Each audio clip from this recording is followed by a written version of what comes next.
শ্রদ্ধেয় সম্মানিত গ্রামবাসীবৃন্দ, পর্দার অন্তরালে মা ও ভগ্নীগণ, সকলকে জানাই আন্তরিক শুভেচ্ছা ও অভিনন্দন। আজকের এই পবিত্র রমজান মাসের 1/3 শেষ হলো। এই পবিত্র রমজান মাসের 1/3 শেষ হওয়ার পর প্রথম খুতবায় আমি যে বিষয় আলোচনা করব ইনশাআল্লাহুল আজিজ, সেটি হলো অন্তরের অসুস্থতা কি এবং কেমন।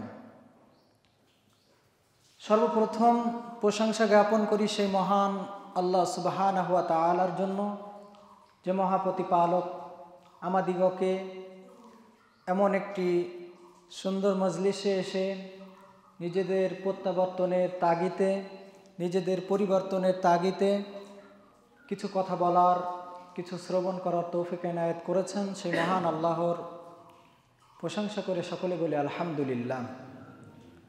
অতঃপর দরুদ বর্ষিত হোক মহানবী, সকলে বলুন সাল্লাল্লাহু আলাইহি ওয়াসাল্লামের প্রতি। আল্লাহুম্মা সাল্লি আলাইহি আল্লাহুম্মা বারিক আলাইহি। বন্ধুগণ, আমরা জানি এটি পবিত্র রমজান মাসের একটা সময় চলছে। মানুষের জীবনে সময় আসে এবং সেটা পারও হয়ে যায়। তার মধ্যে কিছু খারাপ সময় থাকে, কিছু ভালো সময় থাকে, কিছু সময় থাকে মানুষের ঈমানের পক্ষে, কিছু সময় থাকে মানুষের ঈমানের বিপক্ষে। রমজান মাস মানুষের জন্য রহমত নিয়ে আসে, রমজান মাস মানুষের জন্য নাজাত নিয়ে আসে, রমজান মাস মানুষের জন্য মাগফিরাত নিয়ে আসে। এটা ক্ষমা পাওয়ার মাস, এটি ক্রন্দনের মাস, আল্লাহর কাছে চাওয়ার মাস। সিয়াম শব্দের যে লাগবি যে মানে আবিধানিক যে অর্থ, সেই শব্দের অর্থ হলো চুপ থাকা বা মনোবরোধ থাকা, অর্থাৎ এমনভাবে নিজেকে আল্লাহর কাছে ফিরিয়ে নিয়ে যাওয়া যার কারণ, যেটা দিয়ে প্রমাণ হয় যে আপনি আপনার নিজের নফসকে আল্লাহর কাছে সঁপে দিয়েছেন। নিজের নফসকে পরিপূর্ণরূপে আল্লাহর কাছে সঁপে দেওয়ার নামই হলো সিয়াম। তো এই রমজান মাস আমাদের জন্য এসেছে। আমরা এই রমজান মাসে নিজের নফসকে, নিজের অন্তরকে, নিজের কলবকে আল্লাহ সুবহানাহু ওয়া তাআলার দিকে একটু ধাবিত করার চেষ্টা করব ইনশাআল্লাহু তাআলা। এখন মানুষ যেভাবে ব্যাধিগ্রস্ত হয়, কখনো জ্বর হয়, সর্দি হয়, কাশি হয়, আবার কখনো কখনো কারোর লিভারে ক্যান্সার হয়, কারো বা হার্ট অপারেশন করতে হয়, কারো বা মেন্টালি সমস্যা হয়। এইভাবে যেভাবে মানুষের দৈহিক অসুস্থতা দেখা যায়, ঠিক সেরূপ মানুষের অন্তরও ব্যাধিগ্রস্ত হয়। এ ব্যাপারে কোরআন ও সুন্নাতে ভরি ভরি আয়াত ও হাদিস বর্ণনা করা হয়েছে। মানুষের অন্তর সবসময় খাদ্য বা খোরাক চাই। মানুষের রূহ যেটা, সে সবসময় খাদ্য বা খোরাক চাই। যেমনভাবে মানুষের দেহ, মানুষের জীবন, একটা সুঠাম দেহকে সতেজ রাখার জন্য সে যেভাবে দিনে 3 বার 2 বার কমসে কম 1 বার খেতে চায়, ঠিক সেইভাবে রূহের খাদ্যেরও প্রয়োজন পড়ে। রূহও চায় যে তার কাছে কিছু জিকির আজকার, আল্লাহর নসিহত, এগুলো দেওয়া হোক। যখন মানুষ খেতে পায় না, তখন দেখবেন ডাস্টবিনের খাবার কুড়িয়েও খেয়ে নেয়। রূহের সাথেও ঘটনা একই ঘটে। যখন এই রূহ খাদ্য পায় না, তখন এই রূহ ডাস্টবিনের মতো আবর্জনার দিকে ধাবিত হয়। তখন সে হয় পাপাচারে লিপ্ত হবে, গান বাজনা বাদ্যযন্ত্রের প্রতি আসক্তি হবে, আর আস্তে আস্তে ধীরে ধীরে সে ওই পথে পাড়ি দিবে। এই জন্য মানুষের জন্য অপরিহার্য যে দিনে কমসে কম 5 ওয়াক্ত সালাত আদায় করে নিজের নাফসকে পরিশুদ্ধ করা, তার সাথে সাথে দিনে কমসে কম একবার অন্ততপক্ষে কোরআন তেলাওয়াত করা, আলেমদের সংস্পর্শে আসা এবং ভালো ভালো মানুষদের সঙ্গে নির্বাচন করা, তাদের সাথে থাকা, তাদের কথা অনুযায়ী কাজ করা আর অসৎ সঙ্গে ত্যাগ করা। এই সমস্ত কাজ যদি মানুষ করতে পারে তাহলে সেই সমস্ত মানুষের অন্তর ব্যাধিগ্রস্ত হবে না। এখন মানুষের অন্তর যে ব্যাধিগ্রস্ত হয় এই ব্যাপারে আল্লাহ সুবহানাহু ওয়া তাআলা কুরআনের মধ্যে বলছেন, ফি কুলুবিহিম মারাদুন। মুনাফিকদের পরিচয় বর্ণনা করতে গিয়ে, মুনাফিকদের একটি গুণ বা বৈশিষ্ট্য আল্লাহ সুবহানাহু ওয়া তাআলা বর্ণনা করতে গিয়ে বলছেন যে তাদের অন্তরে ব্যাধি আছে। আল্লাহ সুবহানাহু ওয়া তাআলা এই ব্যাধিকে বাড়িয়ে দেন, ফাযাদাহুমুল্লাহু মারাদা ওয়া লাহুম আযাবুন আলীম বিমা কানু ইয়াকযিবুন। আর তাদের জন্য তৈরি করে রেখেছেন যন্ত্রণাদায়ক শাস্তি, এটা তাদের ওই জিনিসের বদলা যেটাকে তারা মিথ্যারোপ করত। মানুষ যদি এইভাবে ধীরে ধীরে ওই দিকে ধাবিত হতে থাকে, খারাপ কাজ অসৎ কাজের দিকে ধাবিত হতে থাকে, তাহলে তার জন্য এমন এক সময় আসবে যে সে সময়ে তার অন্তরে একটি কালো ধাব্বা নোক্তা পড়ে যাবে, যেটা ধীরে ধীরে তার অন্তরকে গ্রাস করে নেবে এবং সেই অন্তরে শয়তানের বাসা বেঁধে যাবে। আর সে তখন ওই শয়তানকে নিজের অন্তর থেকে তাড়িয়ে দিতে বা বিতাড়িত করতে অক্ষম হবে। সহিহ ইবনে মাজাহ এবং তিরমিজিতে একটি হাদিস এসেছে, হাদিসটি আবু দাউদেও এসেছে। হাদিসের রাবি হলেন আবু হুরায়রা রাদিয়াল্লাহু তাআলা আনহু। তিনি বলছেন, আন আবি হুরায়রা রাদিয়াল্লাহু তাআলা আনহু قال ইন্নাল মুমিনা ইযা আযনাবা কানাত নুকতাতুন সাওদাউ ফি কলবিহি ফাইন তাবা ওয়াস্তাগফারা সুকিলা কলবুহু ওয়া ইন জাদাত হাত্তা তা'আলুয়া কলবুহু। আবু হুরায়রা রাদিয়াল্লাহু আনহু বর্ণিত, তিনি বলেন রাসূল সাল্লাল্লাহু আলাইহি ওয়াসাল্লাম বলেছেন, যখন মানুষ পাপ করে তখন তার অন্তরে কানাত নুকতাতুন সাওদাউ ফি কলবিহি, একটি সিয়া নুকতা, কালো একটি নুকতা পড়ে যায়, যে নুকতার কারণে, যে নুকতাটা ফাইন তাবা ওয়াস্তাগফারা, যদি ওই ব্যক্তি আল্লাহর দিকে প্রত্যাবর্তন করে অথবা যদি ইস্তেগফার করে তাহলে আল্লাহ সুবহানাহু ওয়া তাআলা তার ওই সিয়াই নুকতাটাকে, ধাব্বাটাকে ধুয়ে মুছে সাফ করে দেন।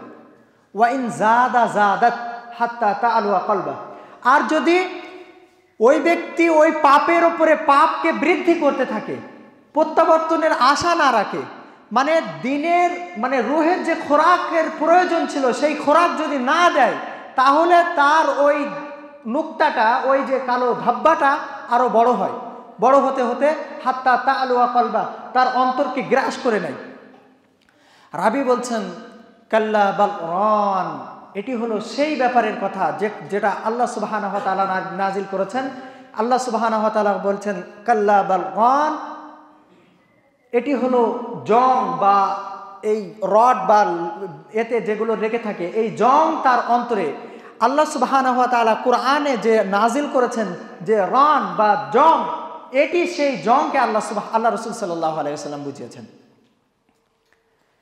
এখন মানুষ যদি এইভাবে পাপের পর পাপ করতে থাকে আর আলেম ওলামাদের সোহবতে না আসে, যদি সঠিক পথকে ধরার চেষ্টা না করে, তখন অন্তর যে ব্যাধিগ্রস্ত হয়, এই ব্যাধিগ্রস্ততার দিক হলো দুইটি। অন্তরের বিমারি বা অন্তরের ব্যাধি দুই প্রকারের হয়। এক হলো মারাদুস শুবহাত আর দ্বিতীয় হলো মারাদুস শাহওয়াত।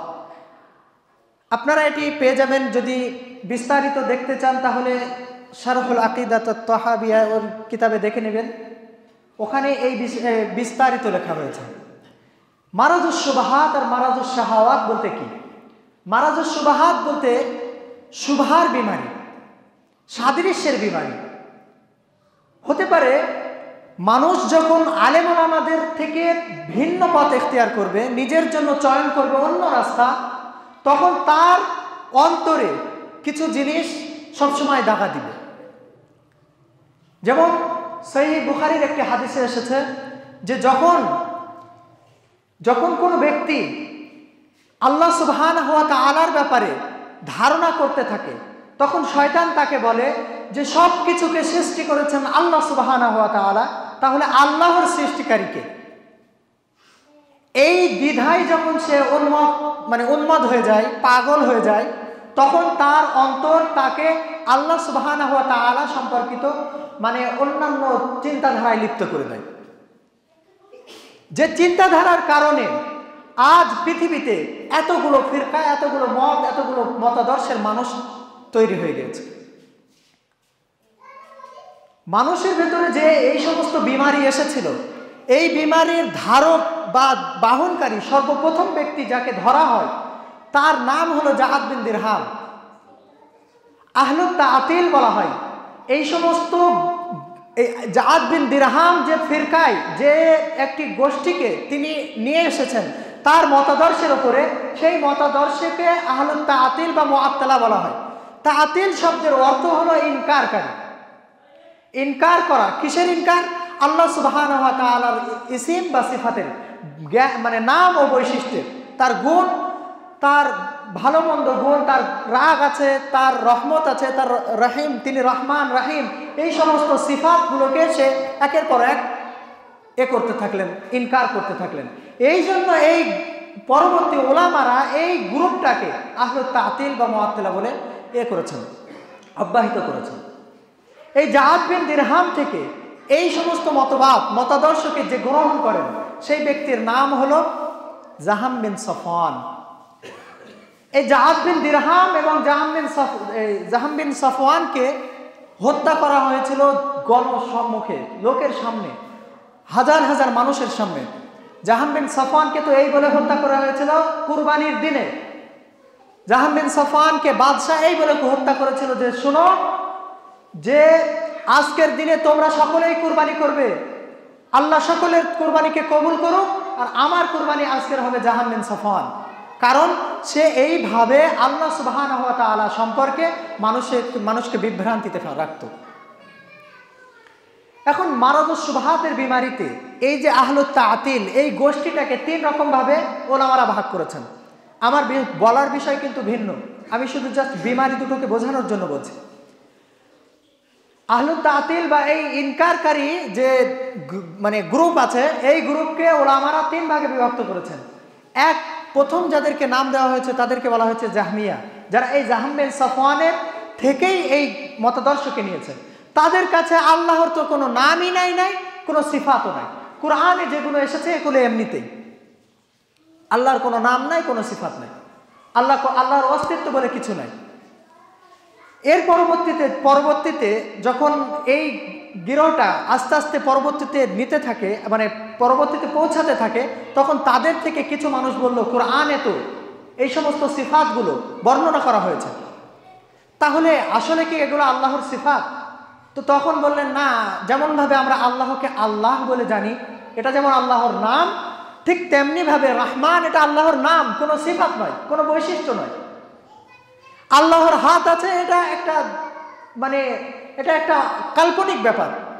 আল্লাহ সুবহানাহু ওয়া তাআলা, যেমন আমরা মানুষরা যেভাবে সাদৃশ্যের কারণে বলে থাকি যে অমুক যুদ্ধে অমুকের এত বড় হাত ছিল, অমুকটা করেছিল, অমুকের অবদান এত ছিল, এগুলো যেমনভাবে আমরা বলে থাকি, এ থেকে আমরা যেমন তার সিফাত বর্ণনা করতে করে থাকি, আল্লাহ সুবহানাহু ওয়া তাআলাও এগুলোকে ওই উদাহরণস্বরূপ নিয়ে এসেছেন, না কি এটা আল্লাহ সুবহানাহু ওয়া তাআলার সাদৃশ্য বোঝায়।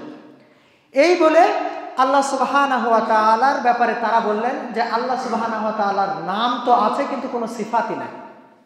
এই সমস্ত গ্রহকে, এই গ্রুপকে মুতাজিলি বা ইতিজাল নামে জানা হয়। আর এক শ্রেণীর ব্যক্তি আছে, তারা বলছে আল্লাহ সুবহানাহু ওয়া তাআলার যদি সবকিছুকে ছেড়ে দেওয়া হয়, তখন আল্লাহ সুবহানাহু ওয়া তাআলার স্বরূপ সবকিছুকেই বাতিল করা হবে। যেহেতু আমরা আল্লাহ সুবহানাহু ওয়া তাআলার সব কিছুকে বাতিল করতে অক্ষম, তার জন্য আমরা আল্লাহ সুবহানাহু ওয়া তাআলার শুধুমাত্র 7টি জিনিসকে মানি, 7টি সিফাত এবং নামকে আমরা মানি, বাকিগুলোকে আমরা মানি না। এই শ্রেণীর মানুষকে বলা হয় আশআরী। এই শ্রেণীরা, এই তিন শ্রেণীর তিনটাই বিভ্রান্তিকর দল, বিভ্রান্তিকর, মানুষকে বিভ্রান্তির দিকে নিয়ে যায়। এখন আমি এগুলো কেন বলছি? এই শুবহাতের কবলে পড়ে কোনো ব্যক্তি যদি আল্লাহ সুবহানাহু ওয়া তাআলার ইসিম এবং সিফাত, গুণ এবং নামকে যদি কোনো ব্যক্তি মানে ইনকার করে, যদি করে দেয়, তাহলে সেই ব্যক্তি ক্রমশ কাফেরদের মধ্যে অন্তর্ভুক্ত হবে। যখন কোনো ব্যক্তি আল্লাহ সুবহানাহু ওয়া তাআলার নাম এবং গুণ উভয়কেই অস্বীকার করলো, তখন তথাকথিত সেই ব্যক্তি আল্লাহ সুবহানাহু ওয়া তাআলার অস্তিত্বকেই অস্বীকার করলো। এমন মনে হচ্ছে যে উজুদুহু কাআদাম, আল্লাহর অস্তিত্ব থাকাটা কোনো অস্তিত্বই নয়। ঠিক যেমনি ভাবে মানুষ আল্লাহ সুবহানাহু ওয়া তাআলার ব্যাপারে এই খারিজিরা, মুতাজিলিরা যেভাবে ধারণা রাখে যে আল্লাহ সুবহানাহু ওয়া তাআলা আরশের উপরে সমুন্নত নন। আল্লাহ সুবহানাহু ওয়া তাআলা বলছেন আর রহমান আলাল আরশি ইস্তাওয়া, তারা তার তাহরিফ করে অপব্যাখ্যা করে বলছে আর রহমান আলাল আরশি ইস্তাওলা, আল্লাহ সুবহানাহু ওয়া তাআলা আরশের নিচে আছেন, মানে সর্ব জায়গাতে আছেন। এখন হতে পারে যে আল্লাহ সুবহানাহু ওয়া তাআলা আরশের উপরে আছেন, নতুবা সব জায়গায় আছেন। যদি সব জায়গায় থাকে, প্রথম কথা, যদি তারা বলে যে আল্লাহর অস্তিত্ব নাই, তাহলে তো আল্লাহর অস্তিত্বকে অস্বীকার করা হলো। মানে আল্লাহ, আমি এখন গুনাহ করি আর যাই করি আমাকে শাস্তি দেওয়ার মতো কেউ নাই, আমার বিচার করার মতো কেউ নাই, পূর্ণটাই বাতিল হয়ে যাবে। আর যদি আল্লাহ সুবহানাহু ওয়া তাআলার অস্তিত্বকে স্বীকার করা হয় আর বলা হয় সব জায়গাতেই আল্লাহ আছে, তাহলে নাউযুবিল্লাহি মিন যালিক, হিন্দুরাই সব থেকে উত্তম পথে আছে। তারা যাকে পায় তাকে পূজা করে। মানুষের পূজা করাতে তাহলে সমস্যা কোথায়? যদি আল্লাহ সুবহানাহু ওয়া তাআলার অস্তিত্ব সব জায়গাতে, তাহলে আপনার ভিতরেও আল্লাহ সুবহানাহু ওয়া তাআলার অস্তিত্ব থাকা যেতে পারে। নাউযুবিল্লাহি মিন যালিক। এইসব কারণে, এইসবের কবলে পড়ে মানুষ যে ইসলাম থেকে বাহির হয়ে যায়, ইসলাম থেকে খারিজ হয়ে যায়, এই সমস্ত অন্তরের যে প্রলোভ, যে সমস্ত অন্তরের ভেতরে যে সমস্ত আশা, চিন্তা, দুশ্চিন্তা, এই সমস্ত চিন্তা বা দুশ্চিন্তার গুলোকে বলা হয় আপনার মারাদুস শুবহাত, শুবহাতের বিমারি। এখন আমার বক্তৃতার মূল বিষয় যেটা, রমজান মাস আমাদের জন্য যেটা আজকের দিনের নসিহাত, সেটা হলো মারাদুস শাহাওয়াত থেকে বেঁচে থাকা। আমরা আহলুস সুন্নাত ওয়াল জামাতের অন্তর্ভুক্ত, আমরা আল্লাহ সুবহানাহু ওয়া তাআলার অস্তিত্বে বিশ্বাসী। তার দেওয়া জান্নাত, জাহান্নাম, আর মিজান, তার দেওয়া পুলসিরাত, তার দেওয়া সমস্ত বিষয়ের উপরে কোরআন এবং সুন্নাতে যত কিছু সাব্যস্ত আছে সব কিছুর উপরে আমরা বিশ্বাস রাখি। যেহেতু আমরা এই সমস্ত বিষয় সম্পর্কিত সব বিষয়ে বিশ্বাস রাখি, সেহেতু বলা যেতে পারে যে ইনশাআল্লাহুল আজিজ আমরা সকলেই আহলুস সুন্নাত ওয়াল জামাতের দাবিদার। আমরা সকলেই এই মারাদুস শুবহাত বা শুবহাতের বিমারি থেকে আমাদের অন্তরকে পরিচ্ছন্ন রাখতে পেরেছি। দ্বিতীয় প্রকারের বিমারি কিন্তু আমাদের ভিতরে অত্যাধিক পরিমাণে ভরে ভরে আছে, সেটি হলো শাহওয়াতের বিমারি, নফসানিয়াতের বিমারি।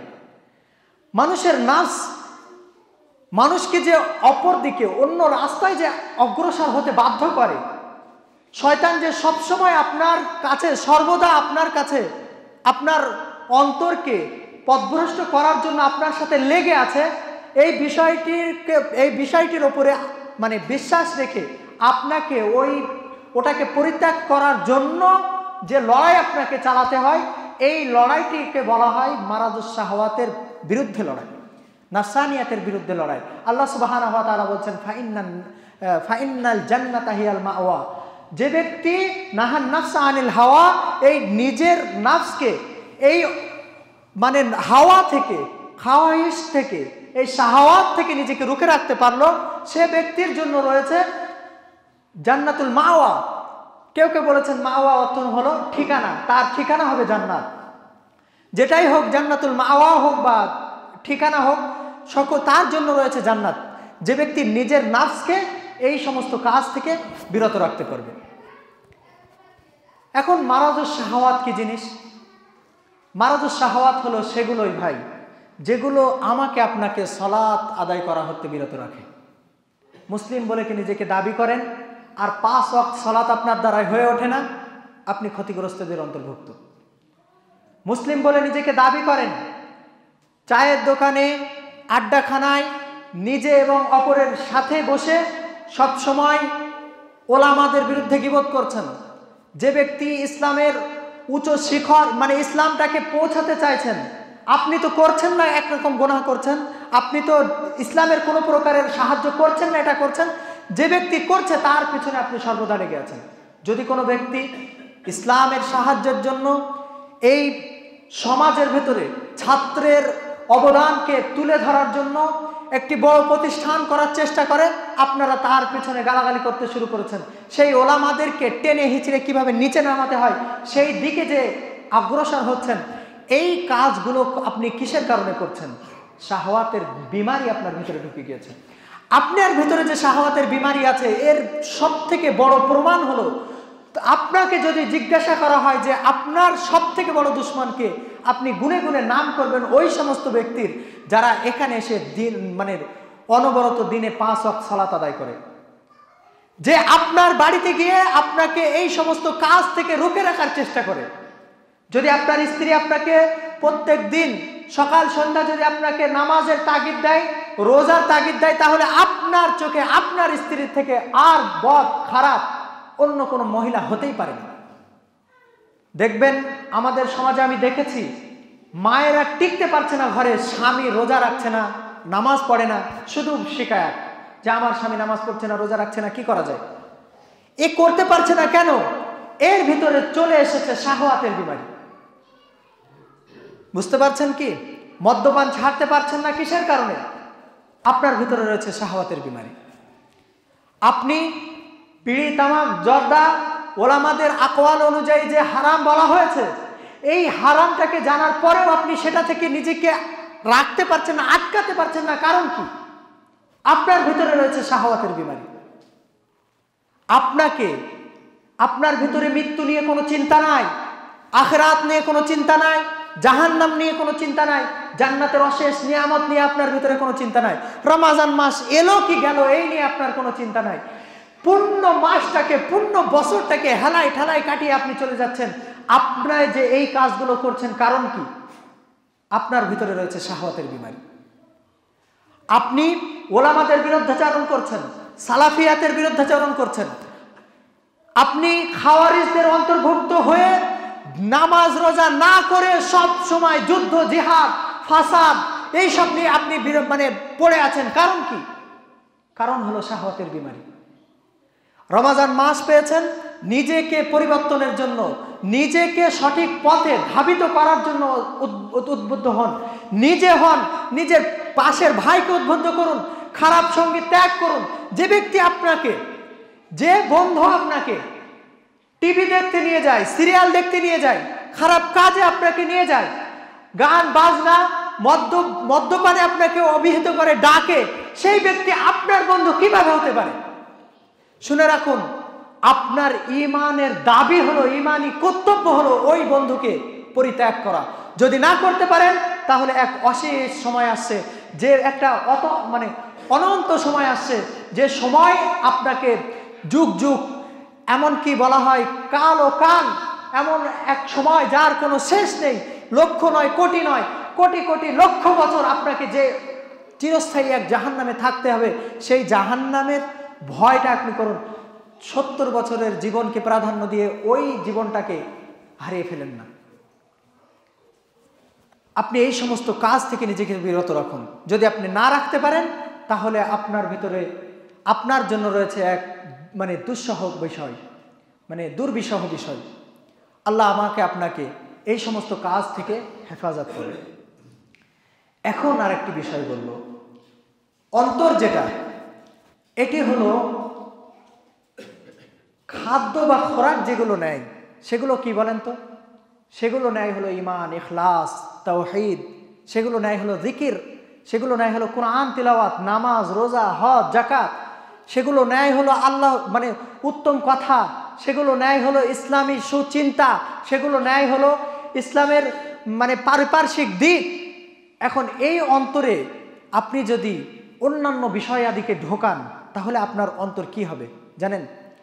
আপনি যদি এই অন্তর, যেখানে থাকার জায়গা ছিল আল্লাহর প্রতি ভালোবাসা, সেখানে যদি থাকে মানুষের জন্য দুশ্চিন্তা, যেখানে থাকার কথা ছিল আল্লাহর ভয়, সেখানে যদি আপনার থাকে মানুষের ভয়, যেখানে থাকার কথা ছিল আল্লাহর জন্য ইবাদত, ইখলাস, সেখানে যদি আপনার থাকে রিয়া, মানুষের দেখানো কাজ, তাহলে এই অন্তর একদিন ব্যাধি হবে, ব্যাধিগ্রস্ত হবে, আর আপনি একদিন ইসলাম থেকে আস্তে আস্তে খারিজ হয়ে যাবেন, ইসলাম থেকে বার হয়ে যাবেন। ইসলাম, এই ঈমান, ইসলাম এগুলো টিকে থাকে দুটো জিনিসের মাধ্যমে, একটি জিনিসের মাধ্যমে। আর এই একটি জিনিসের মোতাজাত যেটা আছে, বিপরীত জিনিস যেটা আছে, সেটা হলো রিয়া। আর যে জিনিসের মাধ্যমে টিকে থাকে সেটা হলো ইখলাস। আপনি আজ থেকে নিয়ত করুন যে যতদিন আমি মসজিদে আসবো, ইখলাস খালিস ফিল্লাহর জন্য আসবো। আপনি বলেন তো, আমি যদি আজকের জুমার দিনে শুধুমাত্র সপ্তাহে একটি দিন উদ্ঘাটন করে হিন্দুদের মতো একটি দিন যদি নামাজ পড়তে আসি, তাহলে এটি কি সত্যি সত্যি আল্লাহকে খুশি করার জন্য আমরা আসি? আমি আপনাকে আসতে বারণ করছি না, আপনি আসেন, কিন্তু ইখলাসের সাথে, লিল্লাহিয়াতের জন্য, আল্লাহর জন্য। যা কিছু করবেন আল্লাহর জন্য, নামাজ পড়বেন আল্লাহর জন্য, কোরআন তেলাওয়াত করবেন আল্লাহর জন্য, মানুষকে দাওয়াত দিবেন আল্লাহর জন্য, মানুষের সামনে মানুষের সাথে বন্ধুত্ব স্থাপন করবেন আল্লাহর জন্য, মানুষের সাথে মানে শত্রুতা স্থাপন করবেন সেটাও আল্লাহর জন্য। পৃথিবীর সমস্ত কাজ, যে কোনো কাজ, প্রতিটি পদক্ষেপে প্রত্যেকটি কাজ আপনি করবেন আল্লাহর জন্য। যদি আপনি এটি করতে পারেন, আপনার ইসলাম সালামত থাকবে, আপনার ঈমান সালামত থাকবে, ইনশাল্লাহ আপনার অন্তর ধীরে ধীরে ওই সমস্ত পাপ থেকে বেরিয়ে ওই সমস্ত পাপ থেকে মুক্ত হতে থাকবে। দেখবেন কিছু মানুষ দেখতে পাবেন এই সমাজে যারা আসে, একটি কিছু মানে 2 দিন 4 দিন চেষ্টা করে, আবার যেদিকে সেদিকে চলে যায়। কারণ কি? আল্লাহ সুবহানাহু ওয়া তাআলা বলছেন, ওয়াল্লাযীনা জাহাদু ফীনা লানাহদিয়ান্নাহুম সুবুলানা। যদি কোনো ব্যক্তি আমার পথে আসার চেষ্টা করে, তাহলে আমি তাকে আমার পথ উন্মুক্ত করে দিই। আল্লাহ সুবহানাহু ওয়া তাআলা অবশ্যই যে পথ উন্মুক্ত করে দেন, আমি আপনি 4 দিন পরে কেন আবার ওই পথে পাড়ি দিই? কারণ কি? শাহওয়াতকে আমি ঠেকাতে পারছি না, ওই সমস্ত বন্ধু পরিত্যাগ করতে পারছি না যাদের সাথে থাকার কারণে আমার পথ আবার ওইদিকে চলে যাচ্ছে। একদিন তো করে নেই, কাল থেকে আর করব না। এটাই ছিল মুনাফিকদের একটা বড় চক্রান্ত। মুনাফিকরা কি করতো জানেন? মানুষকে, মুনাফিক যারা, মানে মুসলিমদের মধ্যে যারা মুনাফিক, তারা মুমিনদের কাছে বলতো, একদিন আর এটা করলে, এটা না করলে কি হয়? এটাই হলো সেই শয়তান, যে ব্যাপারে আল্লাহ সুবহানাহু ওয়া তাআলা বলছেন, মিনাল জিন্নাতি ওয়ান নাস। জিনের মধ্যে যেমন শয়তান থাকে, মানুষের মধ্যেও তেমন শয়তান থাকে। যাই হোক, এই সমস্ত বিমারি থেকে আল্লাহ সুবহানাহু ওয়া তাআলা আমাকে আপনাকে হেফাজত করুন, আমিন। পরবর্তী দ্বিতীয় খুতবায় ইনশাআল্লাহ সুবহানাহু ওয়া তাআলা এই সমস্ত বিষয়াদি থেকে নিজেকে রুখতে পাওয়ার জন্য যে সমস্ত পথ বা ওষুধ মনে করতে পারেন, এই বিমারির যে সমস্ত ওষুধ, সেই ওষুধ নিয়ে আমি আলোচনা করবো ইনশাআল্লাহ। ওয়াসাল্লাল্লাহু আলা নাবিয়্যিন। এই যে বিমারি বা এই যে মানুষের ভেতরে যে ব্যাধি, এই ব্যাধি থেকে মুক্ত হওয়ার জন্য সর্বপ্রথম আমার আপনার যে কাজটি করতে হবে, সেটি হলো কোরআন এবং সুন্নাহকে বুঝতে হবে সালাফদের নীতিতে। যদি আপনি সালাফদের নীতিকে ভুলে গিয়ে নিজস্ব মতবাদ দিয়ে কোরআন এবং সুন্নাহকে বুঝতে চাই, তাহলে আমরা পথভ্রষ্ট হবে, এতে কোনো সন্দেহ নাই। যেমন আপনি দেখবেন হাদিসে তো অনেক জায়গায় এসেছে যে অমুক ব্যক্তি যদি অমুক কাজ করে তাহলে সে কাফের হয়ে যাবে, অমুক ব্যক্তি যদি মানে মদ্যপান করে তাহলে সে চিরস্থায়ী জাহান্নামে থাকবে, অমুক ব্যক্তি যদি এটি করে সেটি করে তাহলে সে মানে জাহান্নামে থাকবে। এই সমস্ত কথা দ্বারা আমি আপনি কি বুঝতে পারবো বলেন তো? আমার আপনার কি বোঝার কোনো ক্ষমতা আছে? এখন আমি জানি যে শুধুমাত্র মদ্যপান করলে সে ব্যক্তি যে চিরস্থায়ী জাহান্নামে যাবে বা কাফের হয়ে যাবে, এমনটি তো নয়। এটি তো খারেজিদের আকীদা, তারা তো এমন ধরনের ধারণা পোষণ করে। তাহলে কোনো ব্যক্তি চিরস্থায়ী কোনো ব্যক্তিকে জাহান্নামী বলে দিলাম, আমি আপনি কোরআন এবং হাদিসের বাহ্যিক একটি দিককে দেখে নিজের মতো করে বুঝে একটি ফতোয়া লাগিয়ে দিলাম। এই জন্য বলা হয় যে সালাফরা যেটা করেছেন, সালাফদের নীতি দেখে আমি আপনি করতে হবে। সালাফরা বলেছেন, যদি কোনো ব্যক্তির ভেতরে ঈমান ধ্বংসের কারণ দেখা যায় তাহলে সে ব্যক্তি কুফরি হবে, কাফের হয়ে যাবে। আমি আপনি যদি এটি না বুঝি, তাহলে দেখেন, যদি কোনো ব্যক্তি মদ্যপান করে আর তার কারণে যদি সে জাহান্নামী হয়, এটি থেকে স্পষ্ট এটাই হয় যে এই ব্যক্তি তাহলে কি চিরস্থায়ী যদি জাহান্নামী হয় তাহলে এই ব্যক্তি তো কাফের। দুনিয়াতে তার হুকুম হবে কি? কাফের। যে ব্যক্তি চিরস্থায়ী জাহান্নামে থাকবে তারা কারা? কাফের। এখন যদি বলেন যদি কোনো ব্যক্তি মদ্যপান করার কারণ যদি কাফের হয়, তাহলে তার হুকুম কি? ইসলামে থাকাকালীন যদি কোনো ব্যক্তি ইসলাম থেকে বাহির হয়ে যায়, মোরতাদ হয়ে যায়, কাফের হয়ে যায়, তাহলে তার হুকুম কি? তাকে হত্যা করা। এখন তাহলে এইভাবে কি আমরা মুসলিম ভাইদের যে কেউ মদ্যপান করলেই তাকে হুকুম লাগে, মানে তার জন্য হত্যার হুকুম লাগিয়ে দিব? তাকে যে 100 কোড়া মারার কথা হয়েছে, অন্যান্য বিধান, চুরি করা একটি বড় পাপ, বড় পাপ। যে ব্যক্তি চুরি করবে তাকে যদি কাফের কারার দিই, মানে কাফের বলে তাকে যদি অব্যাহতি করি, তাহলে তাকে কি আমরা করব? এই সমস্ত বিষয়গুলো আমার আপনার সম্ভব নয়, কখনোই আমি আপনি বুঝতে পারবো না যে কারণ কি, বিষয়টা কি। বাহ্যিক দিকটা দেখে আপনি যদি করতে যান, তাহলে দেখবেন যে কোরআনের অনেক আয়াত আছে যেগুলো দেখে আল্লাহ সুবহানাহু ওয়া তাআলার হাত সাব্যস্ত হয়। তাহলে আপনি বলবেন যে আল্লাহর হাত আছে মানুষের মতো, এই রকম হাত আছে বলতে এমন কি কি এটা বুঝতে হলে তাহলে সালাফরা কি বলেছে সেটি দেখেন। সালাফ বলতে কি বলেন তো? মুহাম্মদ সাল্লাল্লাহু আলাইহি ওয়াসাল্লাম কি শিখিয়েছেন? সালাফ বলতে সালাফিরা মানে সাহাবীরা মুহাম্মদ সাল্লাল্লাহু আলাইহি সাল্লাম থেকে ওই সমস্ত হাদিস বা ওই সমস্ত বিষয় আদি থেকে কি বুঝেছেন, তার পরবর্তী তাবেঈন, তার পরবর্তী উলামায়ে মুজতাহিদিন তারা কি বুঝেছেন, এই মুজতাহিদ উলামাদের থেকে, মুজাদ্দিদ উলামাদের থেকে যদি আপনি নিতে পারেন, তাহলে সেটি আপনার জন্য হবে একটি মানে উত্তম পথ এবং পদ্ধতি। আর যদি এই পথ পদ্ধতিকে আপনি যদি মানে প্রত্যাখ্যান করেন আর নিজের মতো করে কোরআন হাদিস পড়তে চান, তাহলে আপনি ওই সুবাহাতের বিমারিতে মুবতালা হবেন বা পতিত হবেন। দ্বিতীয় যেটা, সেটি হলো সুন্দর সঙ্গী নির্বাচন করা। কোরআনের মধ্যে এসেছে যে কিয়ামতের দিন যখন জাহান্নামে দেওয়া হবে, তখন ওই ব্যক্তি বলবে, ইয়া ওয়াইলাতা লাইতানি লাম আত্তাখিজ ফুলানান খলিলা, হায় দুর্ভোগ, আমি যদি অমুক ব্যক্তিকে বন্ধু হিসেবে না নির্বাচন করতাম, তাহলে আজকে হয়তো আমার অবস্থান কিছু আলাদা হতো। যদি ওলামাদের সঙ্গী হতাম, যদি সঠিক মানুষের যদি সঙ্গী হতাম, তাহলে আমরা হয়তো আজকের আমার অবস্থান কিছু আলাদা হতো। এই আফসোসটা সেদিন না করে আজকের করেন। আপনার বন্ধু যদি ওই পথে যায়, আপনি তাকে বলেন যে এই পথে আসতে, সে যদি এই পথে আসতে না চায়, ওই বন্ধু প্রত্যাখ্যান করেন। তৃতীয় নম্বর যেটা, সেটা হলো ওলামাদের সাথে সম্পর্ক স্থাপন করা। আমার আপনার কি হয়েছে যে কোনো ফতোয়া আপনি কখনো ওলামাদের কাছে এসে জিজ্ঞাসা করি না? সব কিছু বুঝি কি? সব কিছু বুঝি কি? আপনার পুরো বছরের মধ্যে 10টি 12টা দিন এমন পড়ে না, প্রয়োজন পড়ে না ইসলামের যাবতীয় বিষয় সম্পর্কে বোঝার জন্য ওলামাদের দ্বারস্থ হওয়া? কেন পড়ে না? আপনি এখন এখানে যত ব্যক্তি আছে সবাইকে জিজ্ঞাসা করুন, কদিন কোন ওলামার কাছ থেকে কি বিষয়ে জিজ্ঞাসা করেছে, দেখেন। আফসোস, যদি আপনি জিজ্ঞাসা না করি তাহলে পথভ্রষ্ট তো হবই। আর এখন আপনি বলবেন যে বিভিন্ন রকম বক্তৃতা শুনে বিভিন্ন দিকে চলে গিয়েছি। আপনি যার কাছ থেকে বক্তৃতা শুনেছেন সে কি ডিটেলসে আপনাকে বলেছে? সে তো শুধু বলে গিয়েছে যে যে ব্যক্তি প্রতিবেশীকে কষ্ট দেবে সে ব্যক্তি কাফের, বলে সে তো চলে গিয়েছে। এখন ওই কাফের বলতে কি আপনি কি কখনো কোনো আলেমের কাছ থেকে বোঝার চেষ্টা করেছেন? একজন ব্যক্তি এখানে এসে যা তাই বলে গেল, সেটাকে নিয়ে আপনি চলে গেলেন, আপনি ওই পথেই চলে গেলেন। বলেন ওলামাদের পরবর্তীতে যে ওলামাদের কাছ থেকে বিষয়টি জানতে হবে, এই পথ পদ্ধতিকে আপনি অবলম্বন করেছেন? ওলামাদের সাথে আপনাদের এত বিভেদ কেন? যারা আপনার বন্ধু, আপনার ঈমানি বন্ধু, যারা আপনার ঈমানকে সংরক্ষণ করার জন্য তৎপর সর্বদা লেগে আছে, যারা আপনার ঈমানের সব থেকে বড়, যারা আপনার ঈমানি সঙ্গী হবে, রুহানি সঙ্গী হবে, সেই সমস্ত সঙ্গীদের থেকে আপনারা দূরে। আর আপনাদের সঙ্গী তারা যারা মদ্যপানে ব্যস্ত, যারা গান বাজনা আড্ডায় ব্যস্ত, আপনাদের সঙ্গী কারা? আর আপনারা নিজের অভিনেতা হিসেবে তুলে নিয়েছেন ওই সমস্ত তারকারা যারা সবসময় গান বাজনায় করে শিরকে লিপ্ত থাকে, প্রেম শেখায় ও অবৈধ সম্পর্ক শেখায়, জেনা শেখায়, ব্যভিচার শেখায়, তারাই আপনাদের সঙ্গী। যদি এরা আপনাদের সঙ্গে হয়, তাহলে আপনার ফিরে আসার পথ কিভাবে হতে পারে বলেন?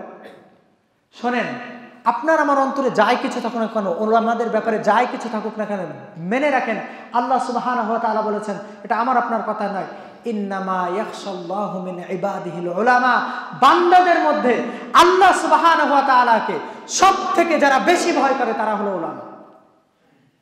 আর আপনার ফেসবুক খুললে সবসময় গান বাজনা বাদ্যযন্ত্র এসবগুলোই বাজবে, কেন বলেন তো? আপনার যত ফ্রেন্ড লিস্টে যত বন্ধু আছে তারা শুধু ওগুলোই শেয়ার করতে থাকে। আপনাকে যদি জিজ্ঞাসা করা হয় সালেহ আল ফাওজার নাম শুনেছেন? না। সালেহ আল মুনাজ্জির নাম শুনেছেন? না। আপনি সালেহ রুহাইলির নাম শুনেছেন? আব্দুল সালাম নাম শুনেছেন? না, আপনি চেনেনই না এদেরকে। আব্দুর রাজাক আল বাদার নাম শুনেছেন? না। এরা কি বলতে চেয়েছেন? এদের সালাফিদের নীতি অবলম্বন করে তাদের পথ পদ্ধতিকে দেখে কি বলতে চেয়েছেন? কিছুই আপনাদের কোনো যাই আসে না, যা হয় হোক। ইসলাম ইসলামের গতিতে চলবে, আমরা আমাদের গতিতে চলব। শুনুন, ইসলাম তো ইসলামের উচ্চ পদস্থ পৌঁছবেই, এতে কোনো সন্দেহ নাই। ইসলাম ইসলামের সর্বশিখরে পৌঁছে যাবে, এতে কোনো সন্দেহ নাই। এখন আপনি দেখেন আপনার কিরদার, আপনার ভূমিকা কতটুকু ইসলামকে পৌঁছানোর জন্য, ইসলামকে উচ্চ শিখরে পৌঁছানোর জন্য আপনার ভূমিকা কতটুকু। নিজের ব্যাপারে তো কোনো হুঁশই নেই, যা কিছু আসে সব ফতো মেনে নেন, সকলের হাতে 10টা 12টা করে তাবিজ বাঁধানো, আর বলতে গেলে বলে এগুলো কিভাবে এগুলো শিরক হতে পারে। যাই হোক, উলামাদের সংস্পর্শে এ করুন। তৃতীয় নম্বর, উলামাদের সংস্পর্শতে এ করবেন, কিন্তু সুবহাতের বিমারি আসে উলামাদের কারণে। এখন বলবেন যে এক্ষুনি বললেন ওলামারা ভালো, তাহলে ওলামারা যে ভালো, সুবহাত আপনাকে ডেলেছে কে?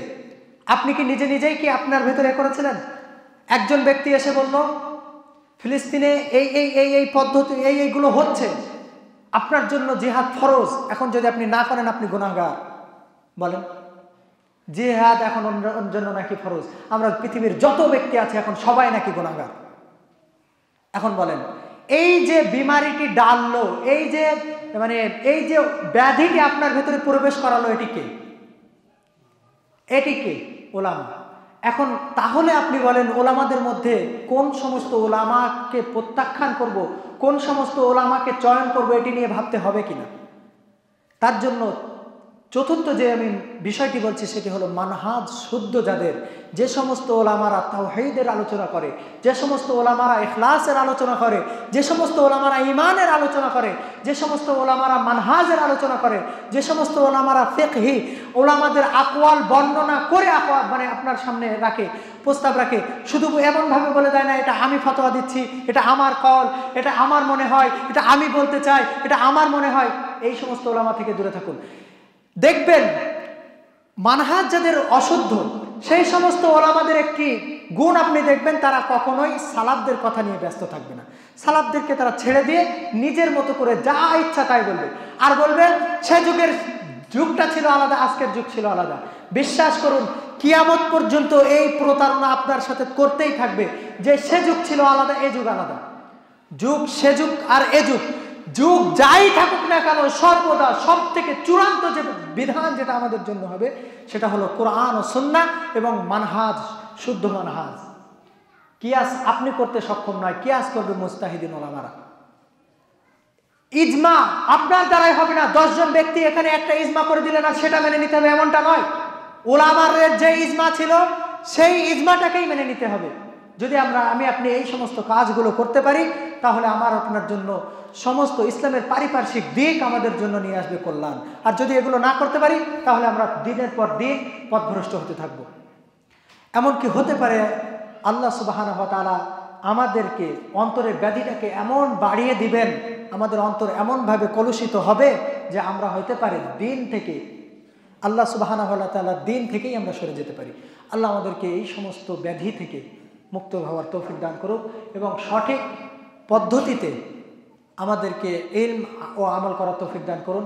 আল্লাহ আমাদেরকে ইহদিনাস সিরাতাল মুস্তাকিমে রাখুন এবং আমাদের মধ্যে যারা অসুস্থ আছে আল্লাহ আমাদেরকে শিফা দান করুন। রমাজান মাস, আমাদেরকে রমাজানের রোজা রাখার তৌফিক এনায়েত করুন এবং আমাদেরকে পূর্ণ মুমিন হয়ে তবেই মৃত্যুবরণ করার তৌফিক এনায়েত করুন। আমিন। আল্লাহুম্মা সাল্লি আলা মুহাম্মাদ ওয়া আলা আলি